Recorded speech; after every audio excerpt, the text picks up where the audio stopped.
Your data is like gold to hackers, and they'll sell it to the highest bidder. Are you protected?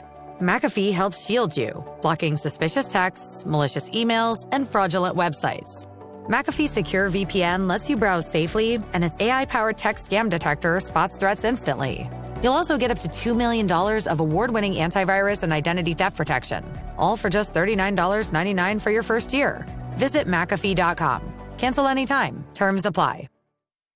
I can say to my new Samsung Galaxy S25 Ultra, hey, find a keto-friendly restaurant nearby and text it to Beth and Steve. And it does without me lifting a finger, so I can get in more squats anywhere I can. 1, 2, 3. Will that be cash or credit? Credit. 4. Galaxy S25 Ultra, the AI companion that does the heavy lifting so you can do you. Get yours at Samsung.com. Compatible with select apps. Requires Google Gemini account. Results may vary based on input. Check responses for accuracy.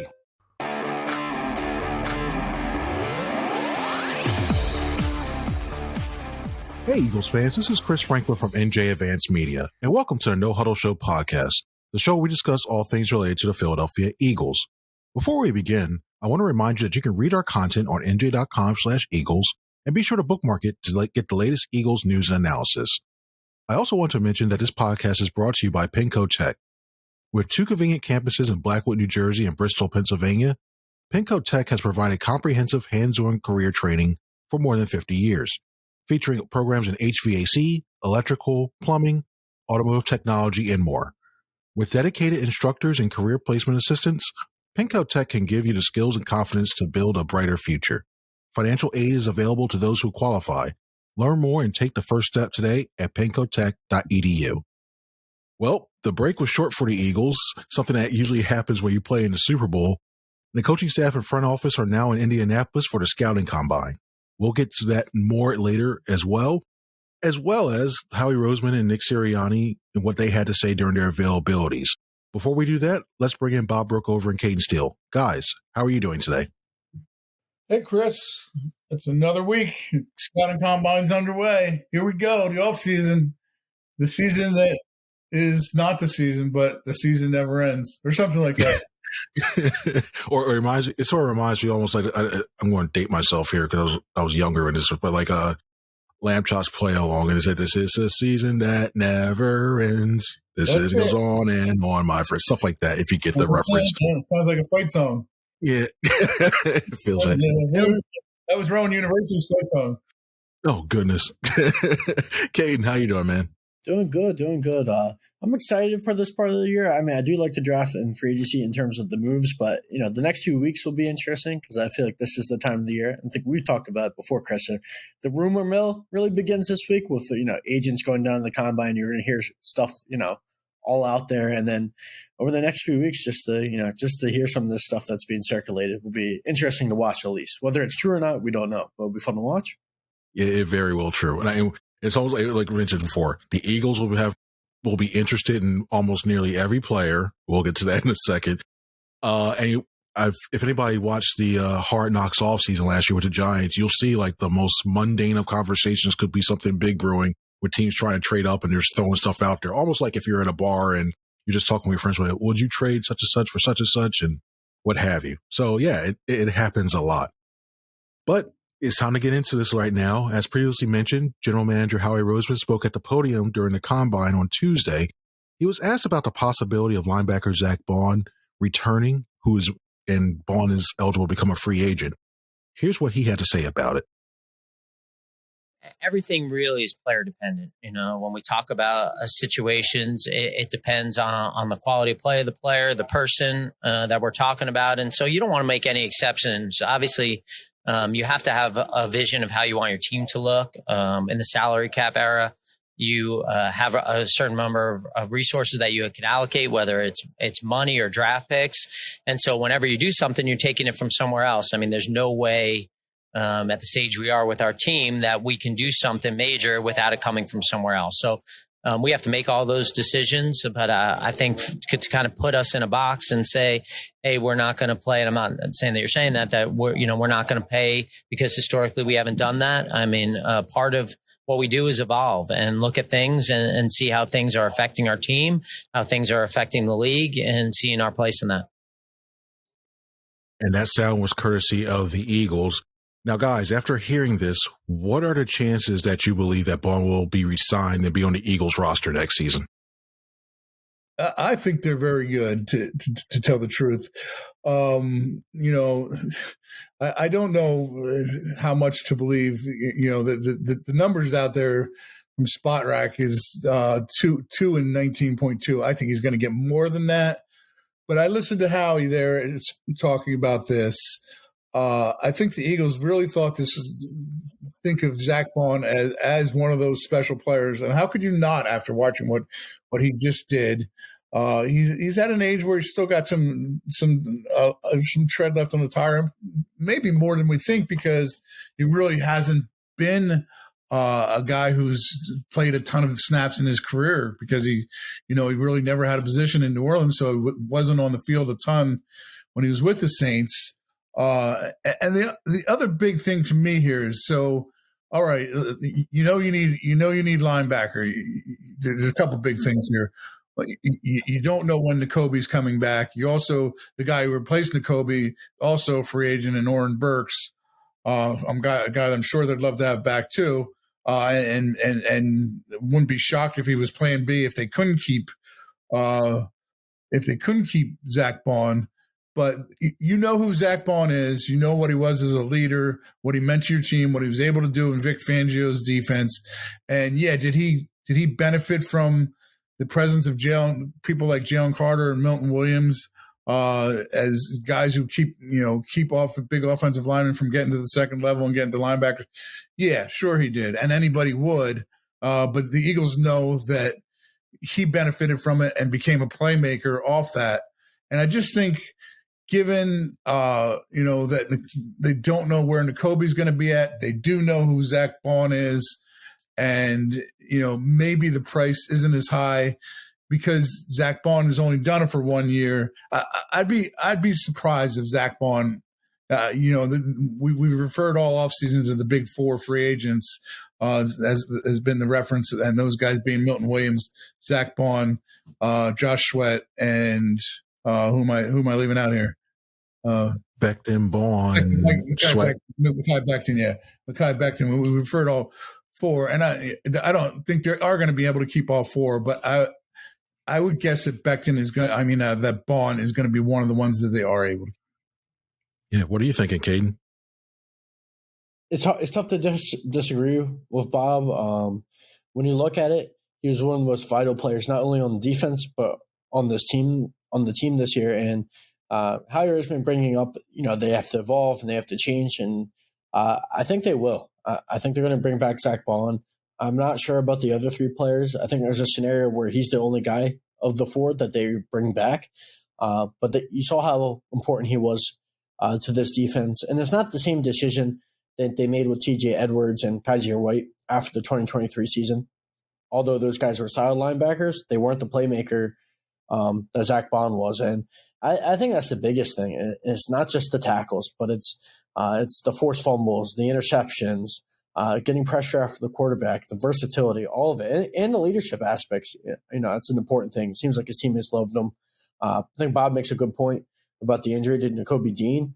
Not sure where he's going to be next year. Also, the fact that he'll have 1 year left on his deal after next season, or he'll be a free agent after next season. You really don't know one, what he's going to do next year, and two, what his long-term future is with the team.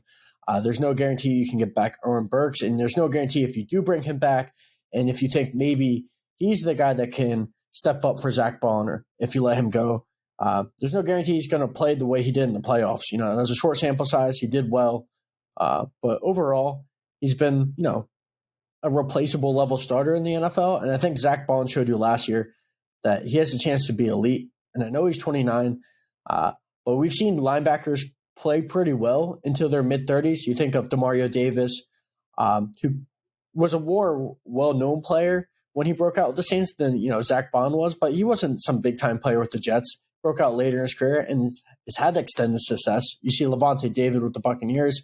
I know he slowed down a little bit this year, but playing well for the most part until his mid-30s.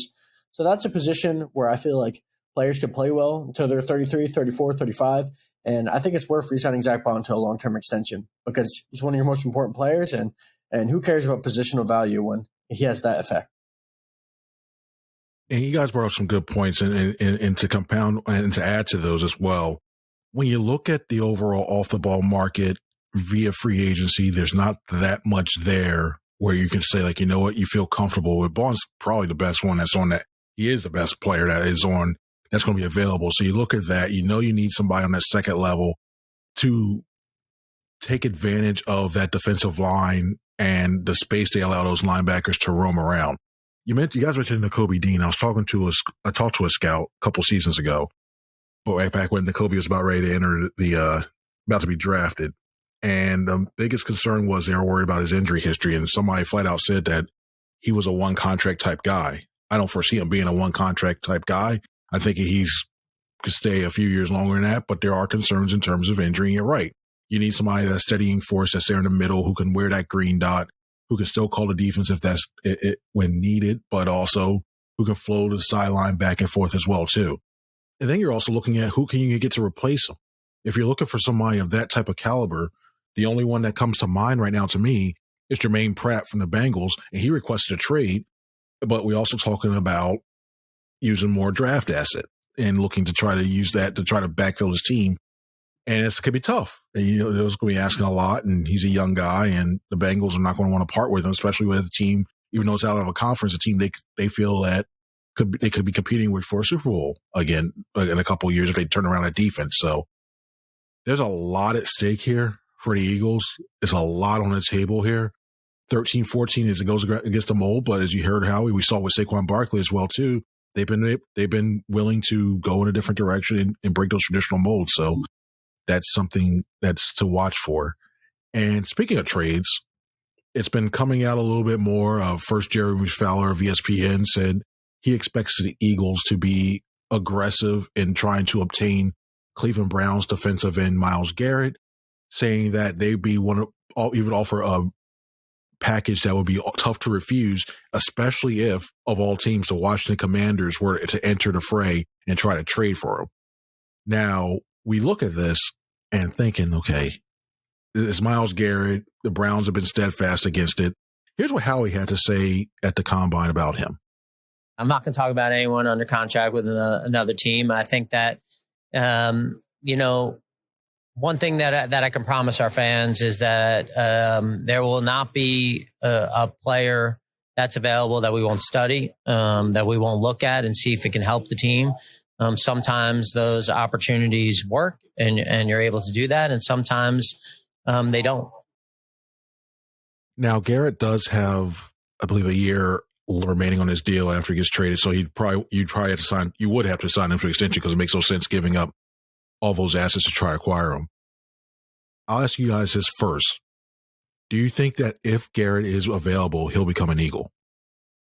I'll start out with this. I think if he becomes available, I'm not going to guarantee he becomes an Eagle, but similar to what Howie Roseman said, I think they'll definitely be in the mix, and I think they'll push everything they have, possibly without maybe giving up too much or where it just gives up your entire future. But I think they'll offer a decent bit to get Myles Garrett. And look, I think it matters. I mean, maybe not the biggest factor in the trade, but it matters that Howie Roseman has a relationship with Andrew Berry.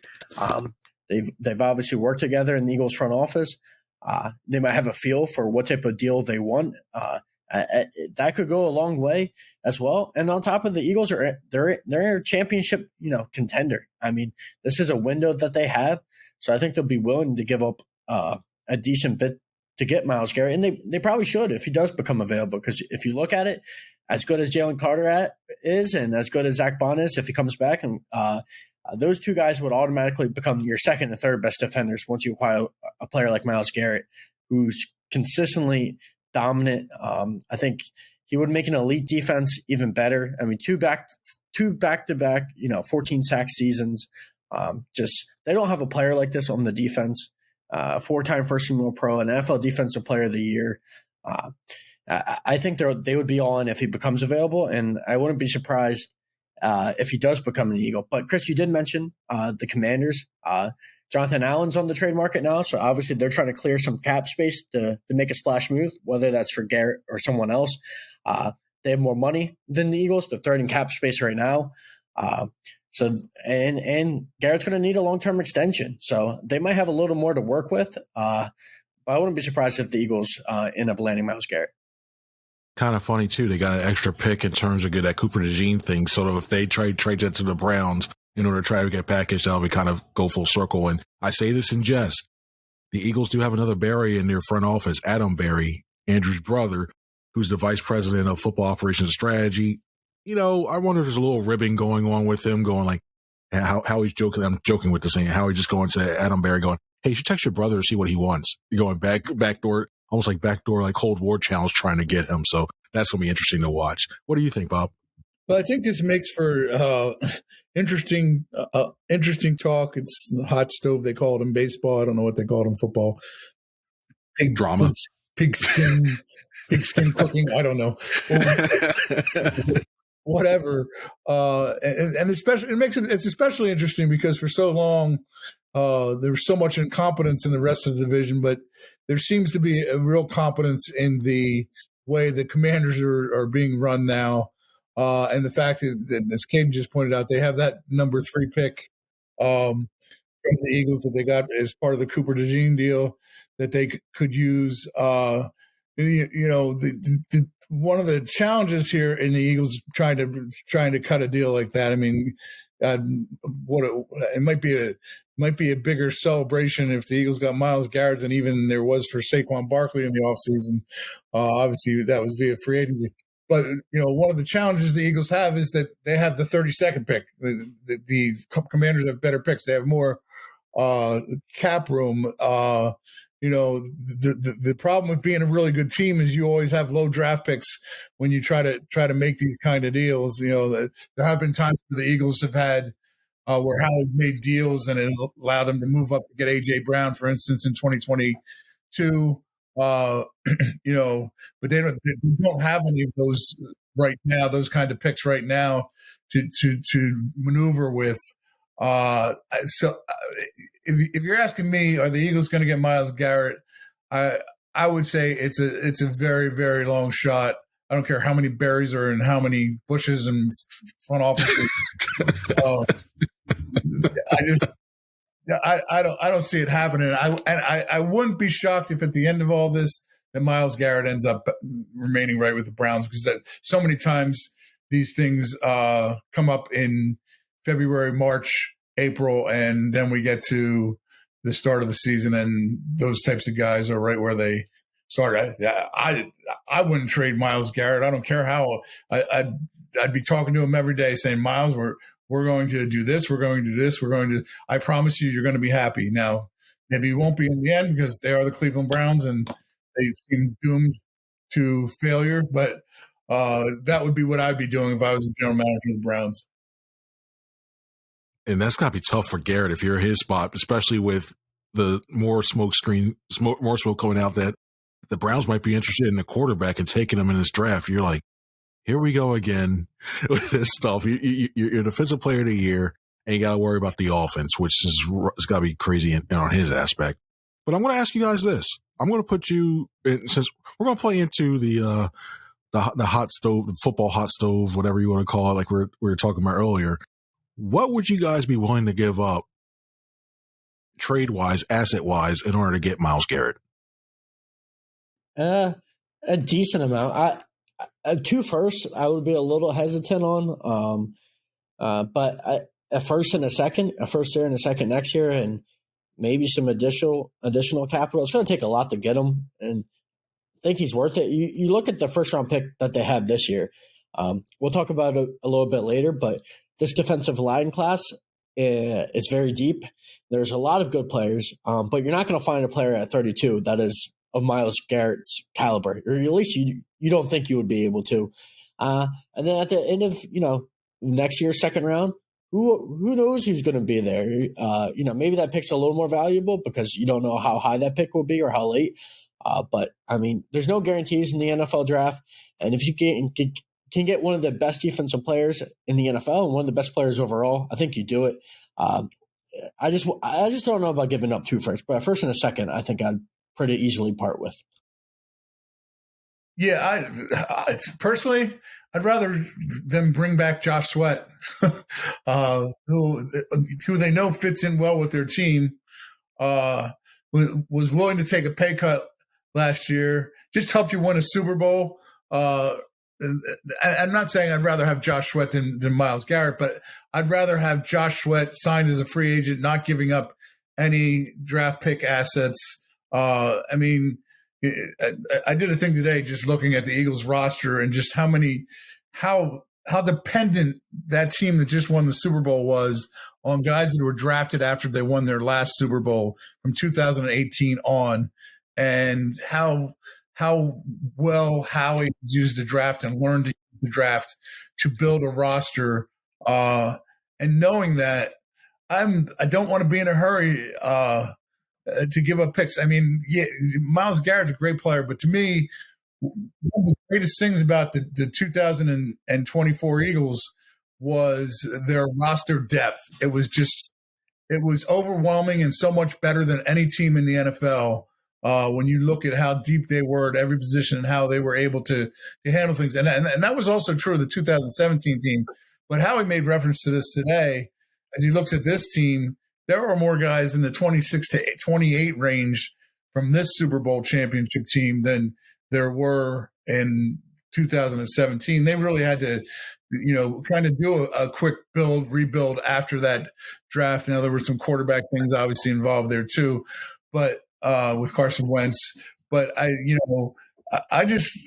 not in a hurry if I'm Howie Roseman to give up the draft picks that I've proven I can turn into a deep roster. And, to me, a deep roster that can withstand injuries is more important than any single player. Now, one thing I'm going to watch, and if anything, I think if the earliest that even if a deal that the Browns are still steadfast for saying they're not trading them, even if a deal were to happen, I wouldn't think it happens till around the draft. And by then, free agency, most of the big name free agents you'll know has happened. By then, you also have an idea what potentially the comp pick situation could look like. And if you see something where, say, if Milton Williams does get like a Javon Hargrave type deal and everything plays out, the formula plays out, did you get like a 3rd round pick coming next year? Or say if you lose Becton, you get another 3rd or 4th or what have you. And you look at that stuff. If they know they're going to backfill in terms of if they don't get those guys they sign elsewhere and you're going to get some picks in the back end, I wonder if they become more aggressive with the picks they know they have right now, especially say they give a 3rd. Do they give a 2nd as well too, knowing that they have these other things they have coming in, and then maybe to make a trade to acquire those other ones as the season or beginning of the following offseason happens too. So that's something the Bears watching as well too when all of this is said and done. Now, to another topic that's being discussed a lot during the combine, especially on Tuesday when the general managers and coaches were on the podiums, was the brotherly shove, the tush push, Snoopy, whatever you want to call it. It seems like it's under fire again. An unnamed team, which reportedly now initially was an unnamed team, but now is reported to be at Packers, are believed to have a proposal that would try to ban the play. Atlanta Falcons head coach Raheem Morris, Buffalo Bills head coach Sean McDermott, both said they don't like the play as well too. But surprisingly, Tampa Bay Buccaneers head coach Todd Bowles said he's in for it and teams just need to find a way to stop it. Nick Sirianni responded to that vocal opposition about the play Tuesday. Here's what he had to say. I think I've seen some of the stuff like, about what that it's an automatic play or, that it's not we work really, I almost feel a little insulted because we work so hard at that play. The amount of things that we've looked into how to coach that play, the fundamentals is always, there's 1,000 plays out there, but it comes down to how you teach the fundamentals and how the players go through and do with the fundamentals. I can't tell you how many times we practice the snap, we practice the play because it's not a play that it's easy to practice. There's different ways we figured out how to practice it. The complements that come off of it that can create explosive plays. We saw it in big time games this year. And the fact that it's an automatic thing that we work really, really hard and our guys are talented at this play. And so it's a little insulting to say it's just we're good at it, so it's automatic. We work really hard at it. Insulting is the word I took out of that one in terms of that. So with that proposal, it's a chance that the owners, when they meet at the annual league meetings, that it's going to be voted upon. It could be tabled, what have you. We've seen proposals come and go. Do you guys think that this play will be overturned? Hang on, Snoopy, Snoopy, hang on.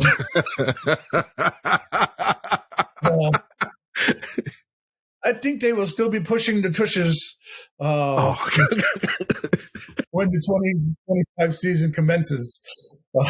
One of my favorite interviews since the postseason Super Bowl was Saquon Barkley on the Jimmy Fallon Tonight Show saying, I think I have the easiest job on the Tush Push. It's my job to push the tush.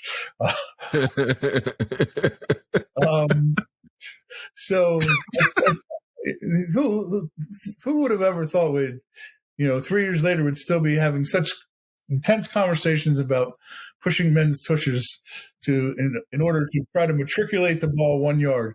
But I understand Nick's point, although the one thing I don't agree with the explosive plays off it. I'm still waiting to see the explosive plays off it. But I do think it's a play that gives the Eagles a huge advantage because it gives them it extends series for them. It gives them extra downs. It gives them a chance to stay on the field offensively.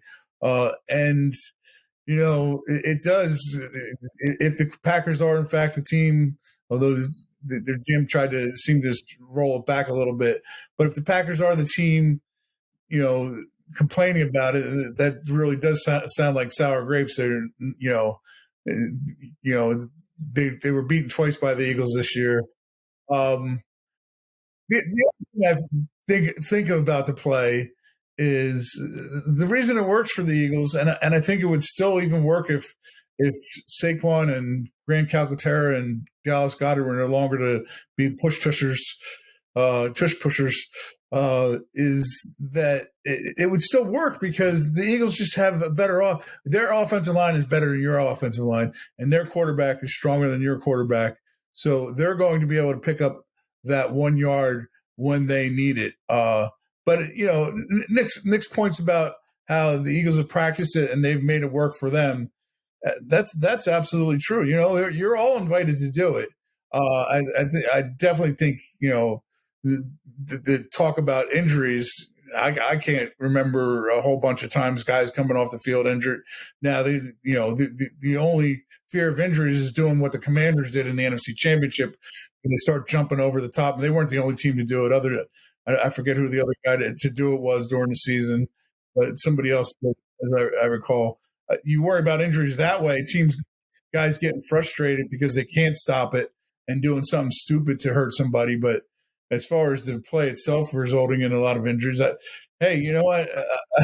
I've heard Cam Jurgens and Jason Kelsey talk about how it's not fun for them, and even Jalen Hurts admitted that this year I think it was during the Jimmy Fallon show that hey, it's not a fun play all the time, but the Eagles have made it their own. You're all invited to run it, and you're all invited to try to stop it. Until you do, shut up. Well, yeah, Jordan Mailata, I remember him coming off the field toward the end of the regular season. I want to say it was either Cowboys game or Giants game, whatever. Just goes, or maybe the Panthers. I forget which one. I bleeping hate this play as well too. But I'm worried now. You got me now since you're still bringing up all this tushes and pushes and everything else for it. I just got this mental image in my mind now of the Packers contingent saying stay out the pushes or stay out the tushes with picket signs now around the annual league meetings and try to start something going on there. Cayden, what do you think, man? Do you think this Oh gosh. No love for shove. Sorry. Sorry, stop. All right, Cayden, what do you think, man? I expect this to still be a play next year. I know we've heard some pushback. I don't think enough people are going to be outraged by this play. To me, this is just a little ridiculous and pointless to talk about. I mean, not saying in our podcast, but just in general, this conversation topic, it's been there for years. It hasn't been banned yet. I don't know why it's unfair or why people think it's unfair. I mean, Bob mentioned it, and I think he summed it up well. I mean, got to stop it. Maybe teams, should focus more on getting personnel, not only to stop the tush push, but this Eagles run game by adjusting and realizing, like, look, if we're in the NFC and let's say the Packers are the ones complaining, we're going to have to get bigger up front, and we're going to have to stop this play. We're going to have to stop Saquon Barkley. I just think this whole idea that they should scrap it because nobody can stop it is ridiculous. Going along with Bob said, if there was this big stat out there that was showing you, like, I don't know, 20 players got injured on this play this year and it's a safety hazard, then I'd be all for potentially scrapping it. But there is no evidence of that. And I think it's time to just end this conversation. It's a play like any other play. Is it the prettiest play in the world? No, but it's effective and it works for the Eagles. And if you can't stop it, just do a better job coaching. I don't know. I just think it's ridiculous. It's been talked about for way too long, and I'm just getting tired of it. Yeah. I feel like we're going to have this for the next 2-3 years. It'll still pop up, and it gives some people to talk to the all season. All right, guys, it's time for the run past option, where I'm going to read a statement out here, and if these guys agree with the statement, they're going to run with it and explain why. If they don't agree with it, they're going to pass it, and they'll also explain why. So here's a first run pass option scenario. I know, and I'm putting this out there because I know it's still early and they're still going through the process. I mean, we're only at the combine, for goodness sake. Eagles will trade out of the 32nd pick overall in the first round. Are you running or are you passing? I'll go with it. I'll run with it, actually. In trading out, because I believe if you look at the strengths of the draft this year, it's the edge rush group and it's the defensive tackle group. Both needs for the Eagles, and I think once you get to 32, if they don't move up, which I do think is a possibility, I don't expect them to stay at 32, but if they stay at 32, I think a run of edge rushers will go off the board. The top guys will obviously be gone, like Abdul Carter, Jalen Walker, Micah Williams, and Mike Green, and all those different guys. I think by then, even if James Pierce falls a little bit, because there are some rumored, character concern stuff I've seen out there reported, even if he falls, I don't think he's going to fall to 32. And maybe that's the trade-up option if they decide to move up from 32. But with all those guys off the board, I think the next group of edge rushers, your Nick Scortons, your Jack Sawyers, your Landon Jacksons, I mean, there's a lot of different guys to mention there. I think they're all kind of in that relative, same group. And then same with the defensive tackles.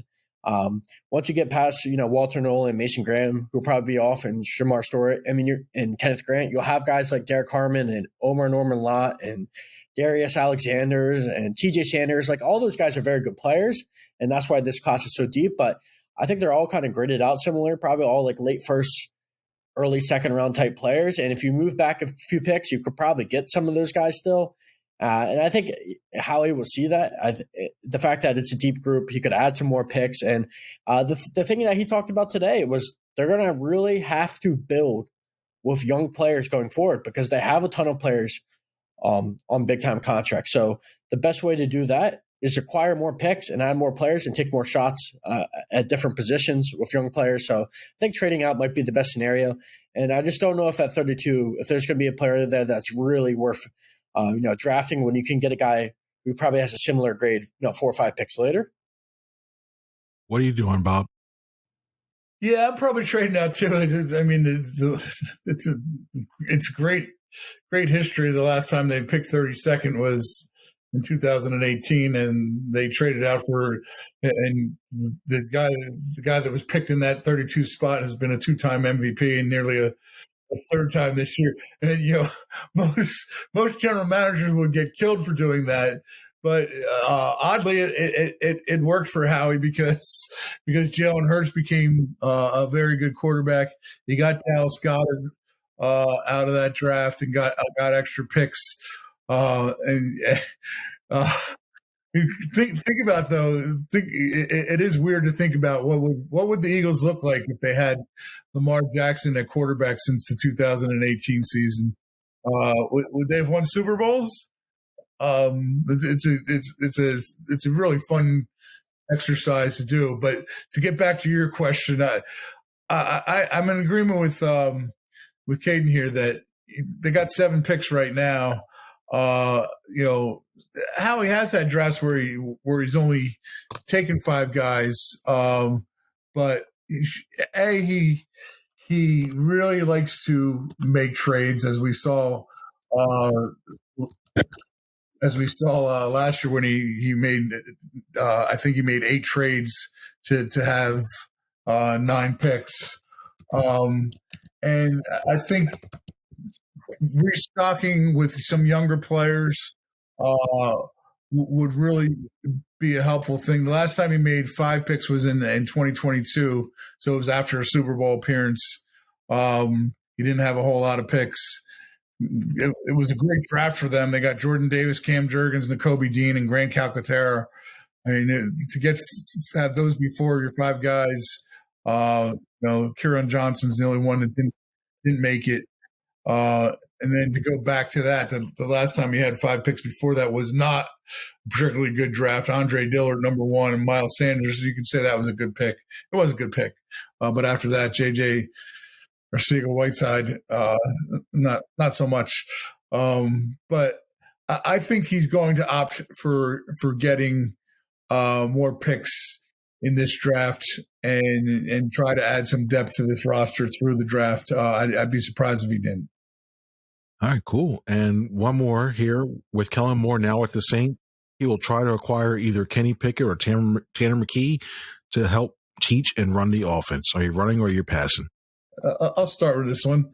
I'll run with that, and if he does, I think the Eagles would be more than willing to give up Kenny Pickett for maybe even a 6th-round pick to add depth to this draft in terms of the number of players they can select.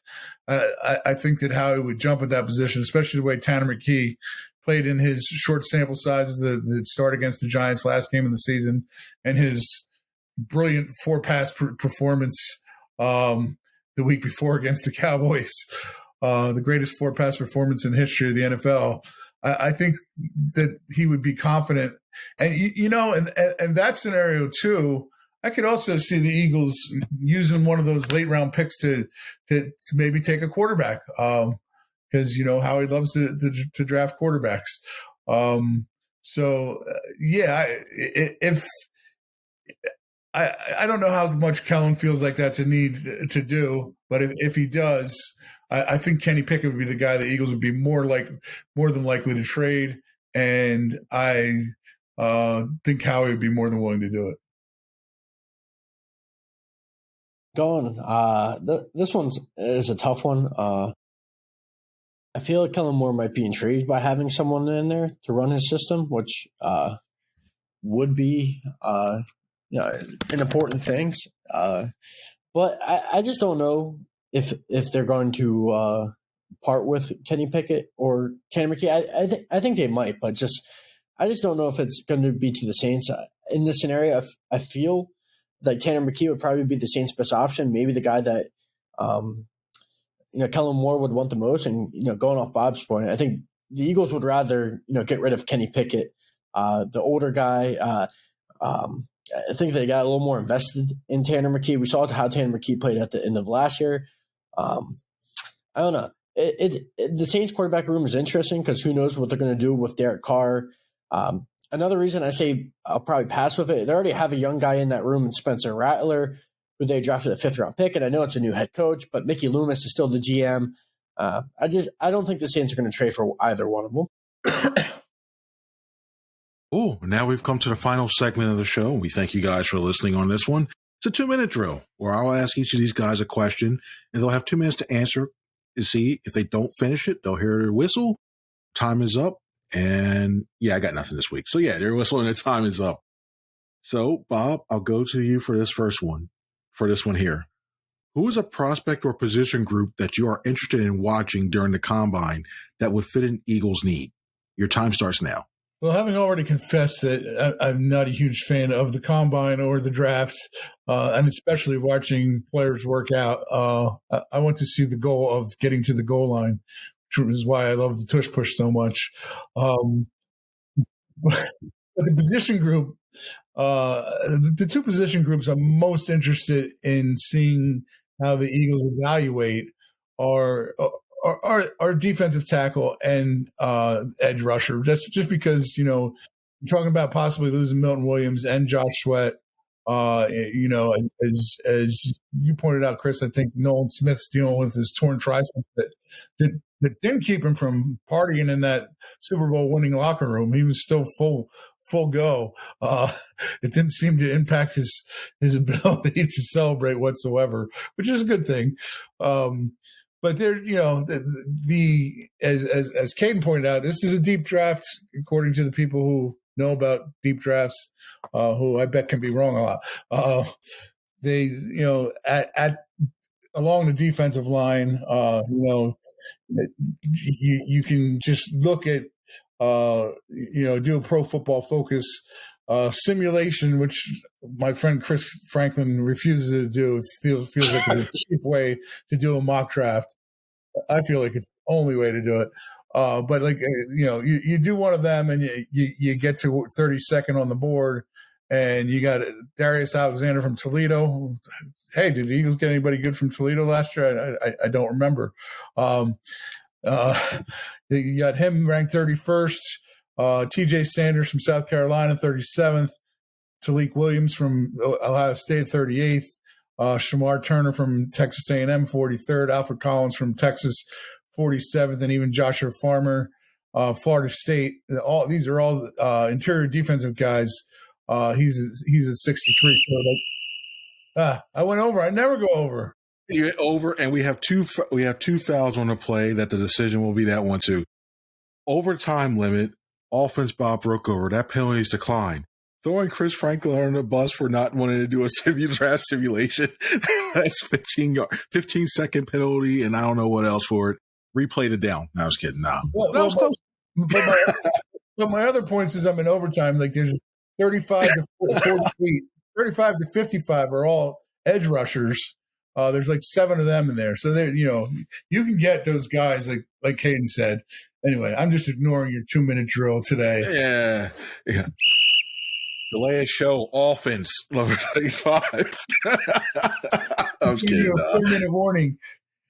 Back off. Tush.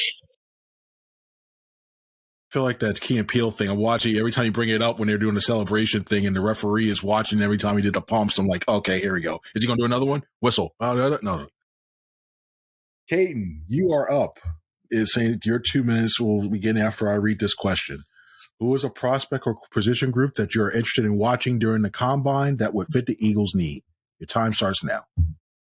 Yeah, this one's interesting. I was leading edge rusher, and I think it's a better group. And there's a ton of great players. Some of them already mentioned, like James Pierce. Maybe those guys are, maybe him or some of these other guys are potential Eagles targets. But I'll actually go tight end. We've talked about before on this podcast, and Howie Roseman loves future proofing this roster. Dallas Goedert's got 1 year left on his deal.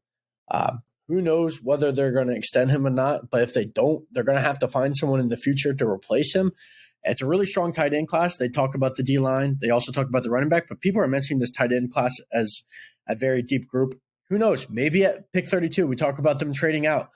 But if Colston Loveland falls to 32, we know Howie Roseman's a big, best player available. Colston Loveland is a really, really good football player from Michigan. He had a little bit of a down year with 56 catches for 582 yards and only 5 touchdowns, but he was a part of a lackluster Michigan offense without J.J. McCarthy. I think he could be an intriguing option. And then we get into day 2. Gunnar Helm from Texas, who had a really good year, breakout year. Averaged 13 yards a catch, 7 touchdowns for Texas.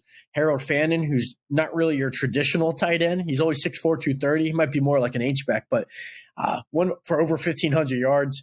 Had 117 receptions. You get into Mason Taylor, the son of Jason Taylor, potentially as another day 2 pick. So I'm curious to see how these guys test. I feel like athleticism is a big indicator for tight ends.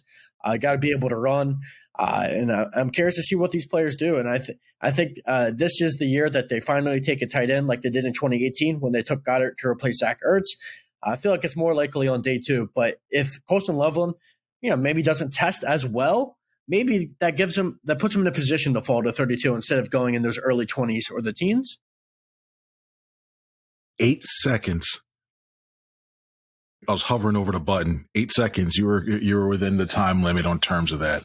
And I will say this quickly. If that does happen where they take a tight end with that and it comes full circle, that's something to watch, I think, in terms of playing time, in terms of how that thing, because it appeared, and I've heard in the past, it appeared that it was not well received by certain people in that tight end room that they took a tight end. So yeah, that's something to watch. And you want to see how much that changes from here on out in terms of that.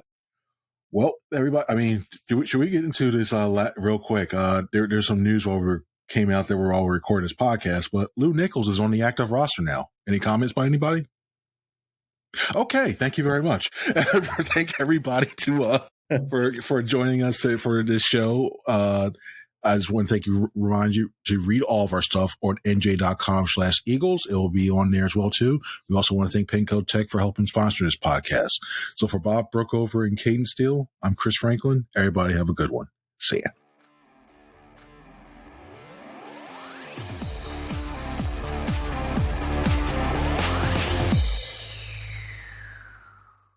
The No-Huddle Show podcast is brought to you by Penco Tech. With 2 convenient campuses in Blackwood, New Jersey and Bristol, PA, Penco Tech has provided comprehensive hands-on career training for more than 50 years, featuring programs in HVAC, electrical, plumbing, automotive technology, and more. With dedicated instructors and career placement assistants, Penco Tech can give you the skills and confidence to build a brighter future. Financial aid is available to those who qualify. Learn more and take the first step today at pencotech.edu. That's PENNCOTECH.edu.